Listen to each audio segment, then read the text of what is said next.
wasiir ku-xigeenka wasaaradda arrimaha gudaha Somaliland ana kusimaha wasiirka Naasir Caydiid Maxamed oo maanta magaalada Berbera kaga qayb galay dhagax dhigga mashruuca Batalala Beach oo qayb ka ah mashruuca horumarinta magaalada Berbera ayaa wuxuu sheegay inay talaabo ka qaadi doonaan dad uu sheegay inaanay Somaliland u dhalan oo taageero u muujinaya murashaxiin ka sharaxan magaalada Burco wuxuu sheegay wasiir ku-xigeenku inay dadkaasi ku raad joogaan waxaan arkayay habeen dhaweyd ama maalintii ka horeysay meel Burco qaar ka hadlaya oo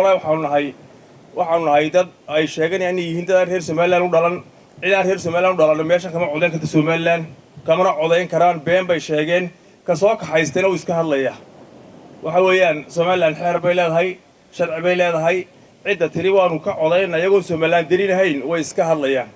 waana la daba socdaa imka hawshoodana waa lagu guda jiraa saddex maalmood soo socon hadii la hay'ado laba maalmood soo socda hawsha waan soo afjari doonaa cidda sheegatay tir waanu codeynaa haday ru sheegayaan maxay ahaydey oo waxa jira Somaliland dadka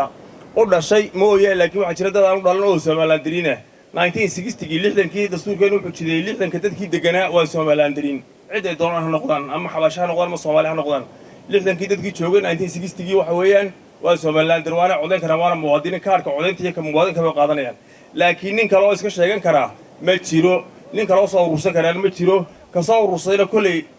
hay'adaha sharciga weeyaan wuxuu ka qabo haday run noqoto oo la soo cadeeyay dad Somaliland dirinahay inuu soo urursaday kulay doorashadiisa waxa uu sharcigu ka qabo hay'adaha sharciga iyo kumishiga eegi doona dhaqsana oo jawaab laga soo bixin doona aad iyo aad noodii salaamaya Ridwaan Salebaan Arab Sahan TV